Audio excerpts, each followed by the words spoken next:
ঢাকায় কাতারের আমির আজ হতে পারে ৬ চুক্তি, যে কোনো কারখানায় ট্রেড ইউনিয়ন করা যাবে, মার্কিন প্রতিনিধি দলকে জানান আইনমন্ত্রী। দুবাই বন্দরের জেটিতে বাংলাদেশের জাহাজ এমভি আব্দুল্লাহ, জলদস্যুদের জিম্মি দশা থেকে মুক্ত ২১ নাবিক চট্টগ্রামে ফিরবেন নৌপথে। এবং কুয়েতে দেশীয় আবহে বৈশাখী মেলা, উচ্ছ্বসিত প্রবাসীরা। ভিন দেশে নতুন প্রজন্মের কাছে বাঙালি ঐতিহ্যের বার্তা পৌঁছে দেওয়া এই লক্ষ্য।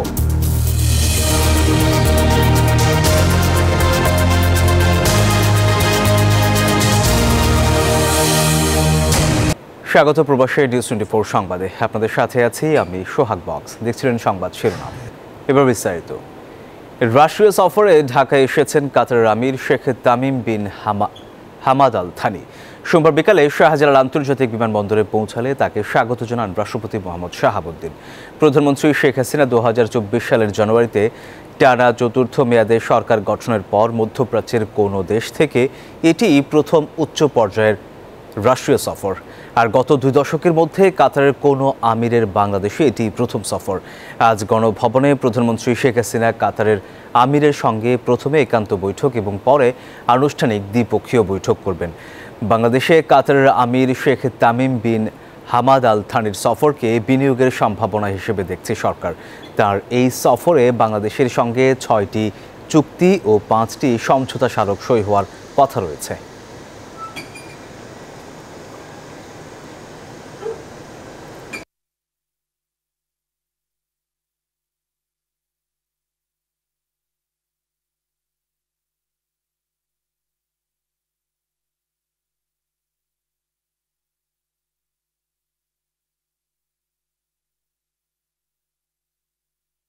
শ্রম আইনের আরও সংশোধন চায় যুক্তরাষ্ট্র। সোমবার সচিবালয়ে আইনমন্ত্রী আনিসুল হকের সাথে 5 সদস্যের মার্কিন প্রতিনিধি দলের বৈঠকে এই আহ্বান জানায় ওয়াশিংটন। জবাবে সব কারখানায় ট্রেড ইউনিয়নের সুযোগ রেখে শ্রম আইন সংশোধন করা হবে বলে জানান আইনমন্ত্রী। বৈঠকের পর এই তথ্য জানান আইন, বিচার ও সংসদ বিষয়ক মন্ত্রী আনিসুল হক। এটা শুধু যেই সব কারখানায় 3000 বা তার উপরে শ্রমিক কর্মরত তাদের জন্য প্রযোজ্য হবে। তারপরে যে আলোচনা হয়েছে সেখানে আমরা সিদ্ধান্ত নিয়েছি এবং সেটা মাননীয় প্রধানমন্ত্রীর নির্দেশনায় যে আমরা এটা সকলের জন্য উন্মুক্ত করব, এটার কোনো ক্যাপ থাকবে না। আইনমন্ত্রী বলেন, শ্রমিক ইউনিয়ন গঠন করার জন্য শ্রমিকদের সম্মতির হার কমানোর বিষয়ে বলেছে মার্কিন প্রতিনিধি দল। তারা চায় কারখানায় ট্রেড ইউনিয়ন করার ক্ষেত্রে 10% শ্রমিকের সম্মতি। এই বিষয়ে মার্কিন প্রতিনিধি দল 11 দফা তুলে ধরেন। বাংলাদেশ শ্রমিক আইনে যে সংশোধন হচ্ছে সেই সংশোধনের পরিস্থিতি কি এবং কি করা হচ্ছে, সেখানে 11টা ব্যাপারে তাদের জানার ইচ্ছা ছিল এবং এখানে এই ব্যাপারে তাদের ব্যাপারে কতটুকু অগ্রগতি হয়েছে সেটাও তাদের জিজ্ঞাস্য ছিল। শ্রম আইনটি আগামী বাজেট অধিবেশনে পাশ হবে বলে জানিয়েছেন আইনমন্ত্রী। সতর্ক করেন, মালিকদের শ্রমিক স্বার্থ বিরোধী কাজের প্রমাণ হলে আর্থিক জরিমানার পরিমাণ সংশোধিত শ্রম আইনে 20,000 টাকার বেশি করার বিষয়টি ভাবা হচ্ছে। 3000 বা তার উপরে যাদের ছিল। আসমাতুলি, নিউজ 24। সোমালিয়ান জলদস্যুদের হাত থেকে মুক্ত জাহাজ এমভি আব্দুল্লাহ দুবাইয়ের হামরিয়া বন্দরের জেটিতে নোঙর করেছে। রোববার বাংলাদেশ সময় বিকেল 4:30টার দিকে জাহাজটি দুবাইয়ে পৌঁছে বহির্নোঙরে অবস্থান করে। জাহাজের মালিক কর্তৃপক্ষ KSRM গ্রুপের সিইও মেহেরুল করিম জানান, রাতে জোয়ারের সময় জাহাজটি বন্দরের জেটিতে ঢুকে। এরপর জাহাজে থাকা মোজাম্বিক থেকে আনা 500 টন কয়লা খালাস শুরু হয়। জাহাজের 23 জন নাবিকের মধ্যে 2 জন বিমানে দেশে ফিরবেন, বাকি 21 জন জাহাজে করেই চট্টগ্রামে আসবেন।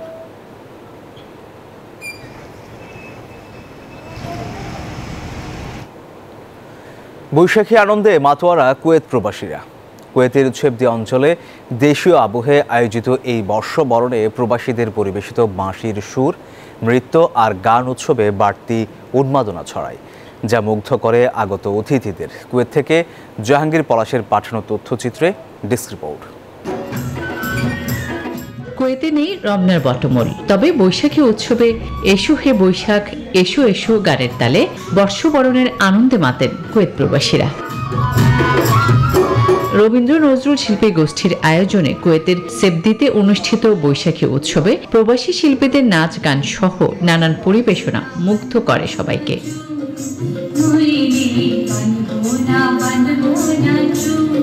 কুয়েতে আজকে এই মরুর দেশে আমাদের বাংলাদেশিদের আজকে ঈদ এবং পহেলা বৈশাখ একত্রিত সমন্বয়ে আমাদের যে বাঙালিদের যে অনুষ্ঠানটা আজকে অনুষ্ঠিত হয়েছে, এটা আমাদের খুবই একটা গর্বের বিষয়।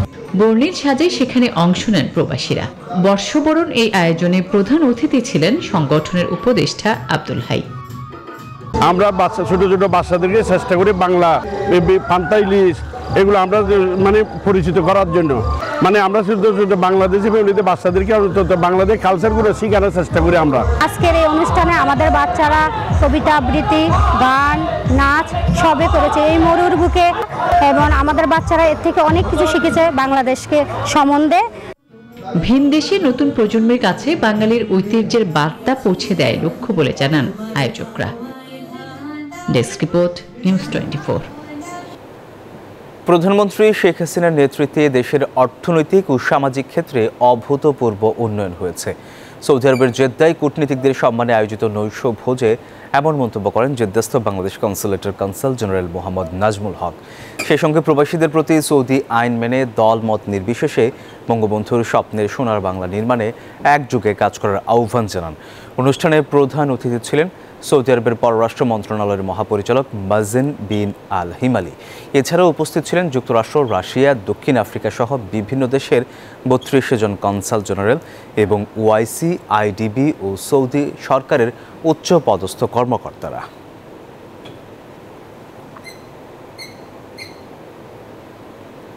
ইতালির রোমে প্রতি বছরের মতো এবারও বর্ষবরণ ও ঈদ পুনর্মিলনের আয়োজন করেছে মহিলা সমাজ কল্যাণ সমিতি ইতালি। লাইলা শাহের সভাপতিত্বে এই আয়োজনে বক্তব্য রাখেন সাধারণ সম্পাদক সৈয়দা শামীমা জামান। এ সময় রাজনৈতিক ও সামাজিক সংগঠনের নেতৃবৃন্দ বক্তব্য রাখেন। আলোচনা সভা শেষে ছিল মনোজ্ঞ সাংস্কৃতিক অনুষ্ঠান।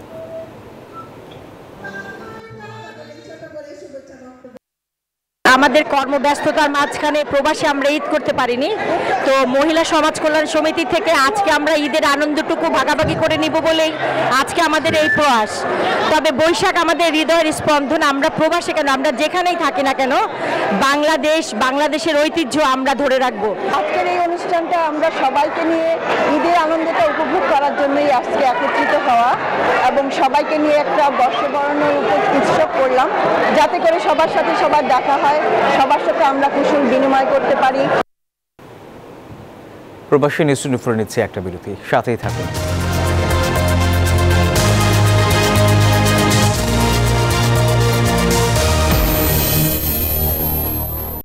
আবারও স্বাগত।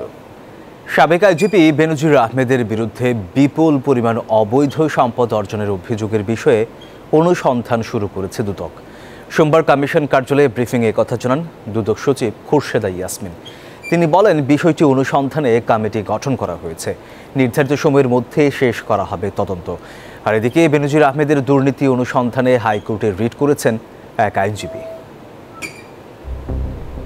সম্প্রতি সাবেক আইজিপি বেনজির আহমেদের বিরুদ্ধে বিপুল পরিমাণ অবৈধ সম্পদ অর্জনের অভিযোগ তুলে ধরে প্রতিবেদন প্রকাশ করে দৈনিক কালের কণ্ঠ ও বেসরকারি টেলিভিশন চ্যানেল নিউজ 24।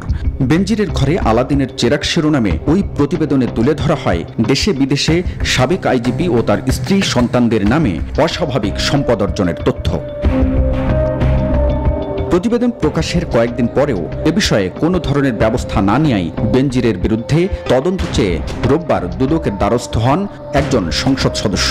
এর একদিন পরেই দুদক জানালো এ বিষয়ে অনুসন্ধান কার্যক্রম শুরু করেছে। গঠন করা হয়েছে 3 সদস্যের তদন্ত কমিটি। সাংবাদিকদের এক প্রশ্নের জবাবে দুদক সচিব জানান, অনুসন্ধানে বিলম্বের কারণ।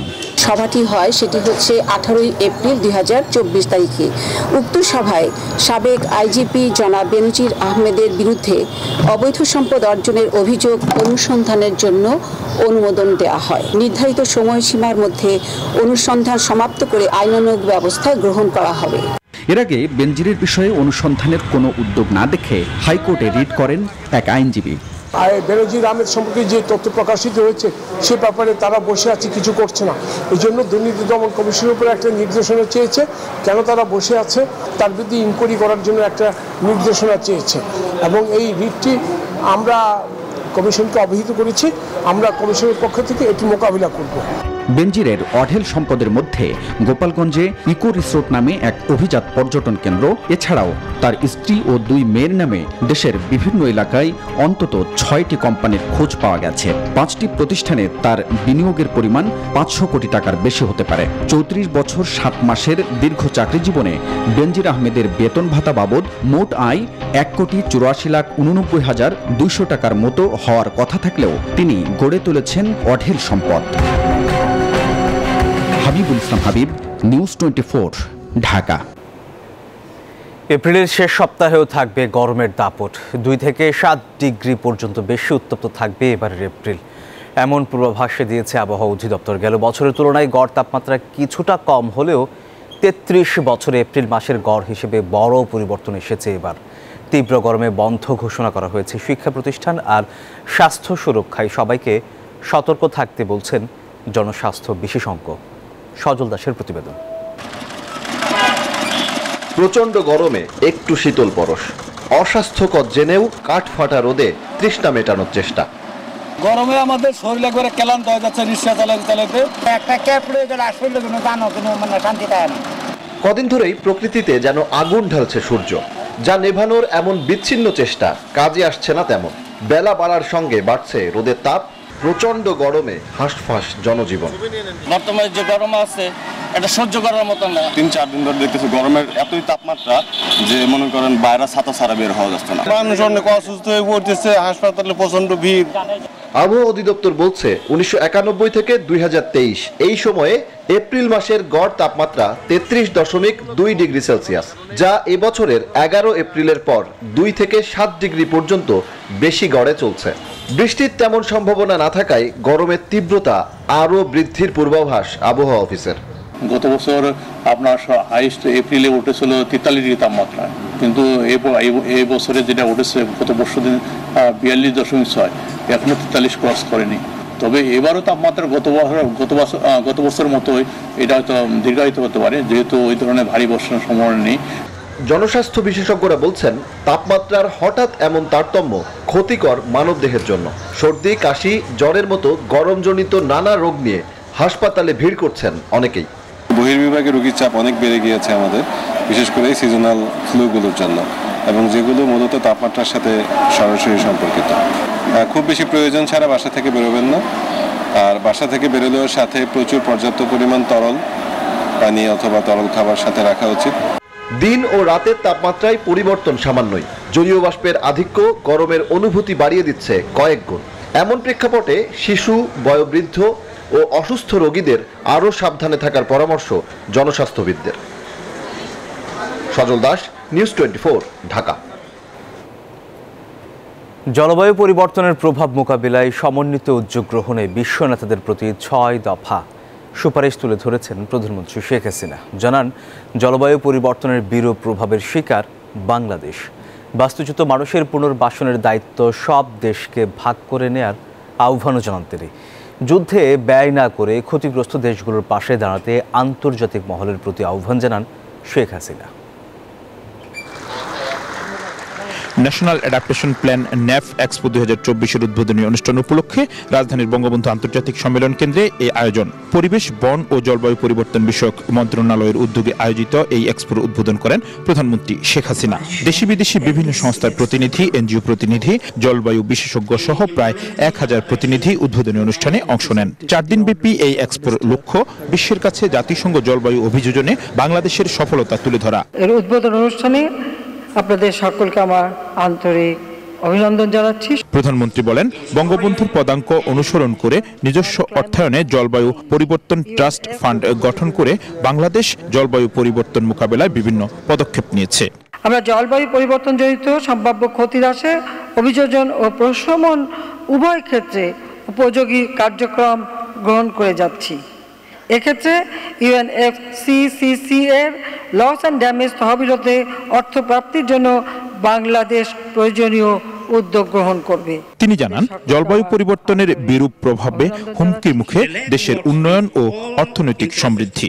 জলবায়ু পরিবর্তনের এর বিরূপ প্রভাব আমাদের সম্ভাব্য উন্নয়ন এবং অর্থনৈতিক সমৃদ্ধির জন্য হুমকি হিসেবে দেখা দিয়েছে।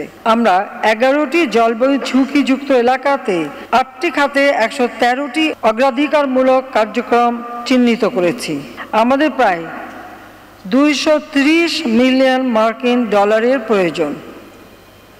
এজন্য সুনির্দিষ্ট তহবিল ও অতিরিক্ত আর্থিক সংস্থানের ব্যবস্থা গ্রহণে আমি ধনী দেশ ও আন্তর্জাতিক সম্প্রদায়ের প্রতি আহ্বান জানাচ্ছি। জলবায়ু পরিবর্তনের অভিঘাত মোকাবেলায় উন্নয়ন সহযোগীদের সাথে নিয়ে নানান পদক্ষেপ গ্রহণ করা হয়েছে বলেও জানান সরকার প্রধান। সমুদ্রপৃষ্ঠের উচ্চতা বৃদ্ধি, লবণাক্ততা বৃদ্ধি, নদী ভাঙন, বন্যা এবং খরার কারণে বাস্তুচ্যুত মানুষদের পুনর্বাসনের দায়িত্ব সকল দেশকে ভাগ করে নিতে হবে এবং সবশেষে প্রধান অর্থনীতি সমূহকে পরবর্তী প্রজন্মের জন্য একটি টেকসই ভবিষ্যৎ নিশ্চিত করতে অংশীদারিত্বের ভিত্তিতে বিশ্বব্যাপী সকল অংশীদারদের সঙ্গে কাজ করতে হবে। ধরিত্রী রক্ষায় সবাইকে একসঙ্গে কাজ করারও আহ্বান জানান প্রধানমন্ত্রী শেখ হাসিনা। এই যুদ্ধে অস্ত্র এবং অর্থ ব্যয় না করে সে টাকাগুলি এই জলবায়ু পরিবর্তনে যদি ব্যয় করা হতো তো বিশ্বটা রক্ষা পেত। জয়দেব দাস, নিউজ 24, ঢাকা। নতুন কমিটির দাবিতে রাজধানীর নয়াপল্টনে বিক্ষোভ সমাবেশ করেছে যুবদলের পদবঞ্চিত কিছু নেতা কর্মী। তাদের দাবি, বর্তমান কমিটি আন্দোলনে পুরোপুরি ব্যর্থ হয়েছে। দুপুরে বিএনপি কার্যালয়ের সামনে জড়ো হন তারা। পরে মিছিল করতে চাইলে পুলিশ বাধা দেয়। বিক্ষোভকারীদের অভিযোগ, আর্থিক অনিয়ম করে যুবদল সভাপতি সুলতান সালাউদ্দিন টুকু অযোগ্য ও নিষ্ক্রিয় লোক দিয়ে যুবদলের কমিটি করেন। আর এতে চেইন অফ কমান্ড ভেঙে যায় বিএনপির এই যুব সংগঠনের। তাদের আরও অভিযোগ, আন্দোলনে যুবদল সভাপতির ভূমিকায় তৃণমূলে হতাশা এবং ভয় তৈরি হয়। পুলিশ দেখে যে তোড় দিয়েছিলেন, আমরা জাতীয়তাবাদী দলের সৈনিকেরা লজ্জিত হয়েছি, জাতি হতাশ হয়েছে। ওই ধরনের ভীত কাপুরুষ যুবদলের সভাপতির পদে আসীন থাকার কোন যোগ্য নেতৃত্বদের বাদ দিয়ে নতুন যোগ্য ত্যাগী সাহসী নেতৃত্ব দিয়ে নতুন করে যুবদলের কমিটি পুনর্গঠন করতে। দেশে চাহিদার চেয়ে বেশি উৎপাদন হচ্ছে মাংস, তারপরও দাম নিয়ে অস্থির মাংসের বাজার। পাশাপাশি সুযোগ থাকলেও রপ্তানির সম্ভাবনা কাজে লাগাতে পারছে না বাংলাদেশ। এদিকে বিশেষজ্ঞরা বলছেন, মাংস রপ্তানির জন্য নির্ধারিত শর্তগুলো পূরণ করতে পারলে বিশ্বের সম্ভাবনাময় এই বাজার ধরা সম্ভব। আর প্রাণী সম্পদ অধিদপ্তরের মহাপরিচালক বলছেন, রপ্তানির জন্য মানসম্মত মাংস উৎপাদনে মনোযোগী তার দপ্তর। ফজলে রাব্বি সৌরভের প্রতিবেদন। দেশের বাজারে বরাবরই সহনীয় নয় মাংসের বাজার। খাসি গরু তো মধ্যবিত্তের নাগালের বাইরে। মাঝে মধ্যে মুরগির মাংসের দামও ঊর্ধ্বমুখী। বিশেষ করে সাম্প্রতিক সময়ে গরুর মাংসের দাম নিয়ে অস্থির বাজার। এখনো যার কেজি 700 টাকার কম না। গরুর মাংস কিনতে আসছি, গরুর মাংস কিনতে পারি নাই। 760 কিনে বলেছে, আমরা বলতে যাবে খাই দাম দাম কিনতে পারি না, কিনতে পারি না। অথচ তথ্য বলছে, এক যুগের ব্যবধানে আমদানি নির্ভরতা কমিয়ে দেশের চাহিদার তুলনায় এখন বেশি মাংসের উৎপাদন। 2022-23 সালের পরিসংখ্যান অনুযায়ী দেশের মাংসের উৎপাদন 87 লাখ টন। সেখানে চাহিদা ছিল 76 লাখ টন, উদ্বৃত্ত 11 লাখ টন মাংস। 2021-22 সালে দেশে মাংসের উৎপাদন 92 লাখ টন। সেখানে চাহিদা ছিল 75 লাখ টন। 2020-21 সালে দেশে মাংসের উৎপাদন 84 লাখ টন। সেখানে চাহিদা ছিল 74 লাখ টন। দেশের বাজারে মাংসের দাম সহনীয় না হলেও স্বল্প পরিসরে পোল্ট্রি সেক্টরে রপ্তানি শুরু হয়েছে। প্রাণী সম্পদ অধিদপ্তরের মহাপরিচালক বলছেন, রপ্তানির জন্য মানসম্মত মাংস উৎপাদনে মনোযোগী তারা। মাংস সরাসরি রপ্তানি করা, সেটার অনেকগুলো চ্যালেঞ্জ আছে। তো সেটা হলো আমরা যেটা করছি সেটা হলো মানুষের জন্য, আমরা নিজেরা যে 18 কোটি ভোক্তা, তার জন্য অধিক মানসম্মত মাংস উৎপাদনে কিন্তু মনোযোগী হয়েছি। বিশেষজ্ঞরা বলছেন, বিশ্বে মানসম্মত হালাল মাংসের ব্যাপক চাহিদা। দেশে এই খাতের বিভিন্ন ত্রুটি কাটিয়ে মাংস রপ্তানির নির্ধারিত শর্ত পূরণ করতে পারলে বাজার ধরা সম্ভব। লোকাল যেসব চাহিদা আছে, আপ এন্ড মার্কেটে, হাই এন্ড মার্কেটে যেসব চাহিদা আছে সেটাও মিট করতে পারবো। আমরা বিদেশে কিছু রপ্তানিও করতে পারবো। আমাদেরকে লার্জ স্কেলে যেতে হলে আমাদেরকে অবশ্যই আমাদের এই কিছু বলে একটু সিস্টেমেটিক অ্যাপ্রোচে যেতে হবে আর এটা রিজনেবল প্রাইসে করা যাতে এটা অ্যাফোর্ডেড প্রাইসে কনজিউমাররা খেতে পারে এবং আমরা এক্সপোর্টও করতে পারি। এই জায়গাটিতে সরকারের স্ট্রিক্ট মেজার নিতে হবে আর কি। রপ্তানিতে মনোযোগের পাশাপাশি দেশের মানুষের জন্য মাংসের বাজার সহনীয় রাখতে প্রয়োজনীয় উদ্যোগ নেওয়ার তাগিদও জানিয়েছেন বিশেষজ্ঞরা। ফজলারা বিশ্বরূপ, নিউজ 24, ঢাকা। প্রবাসী নিউজ 24 নিচ্ছে আরও একটা বিরতি, সাথেই থাকুন। চট্টগ্রামের কাপ্তাই সড়কে বাসের সঙ্গে মোটরসাইকেলের সংঘর্ষে প্রাণ হারিয়েছেন চট্টগ্রাম প্রকৌশল ও প্রযুক্তি বিশ্ববিদ্যালয় চুয়েটের 2 শিক্ষার্থী। সোমবার বিকেলে কাপ্তাই সড়কের সেলিনা কাদের চৌধুরী কলেজ সংলগ্ন এলাকায় এই দুর্ঘটনা ঘটে। প্রত্যক্ষদর্শীরা জানান, বহদ্দার হাট থেকে ছেড়ে যাওয়া বাসের সঙ্গে মোটরসাইকেলের মুখোমুখি সংঘর্ষ হয়। এতে ঘটনাস্থলে নিহত হন মোটরসাইকেল আরোহী চুয়েটের 2 শিক্ষার্থী। এ সময় আরও একজনকে আশঙ্কাজনক অবস্থায় বেসরকারি হাসপাতালে ভর্তি করা হয়।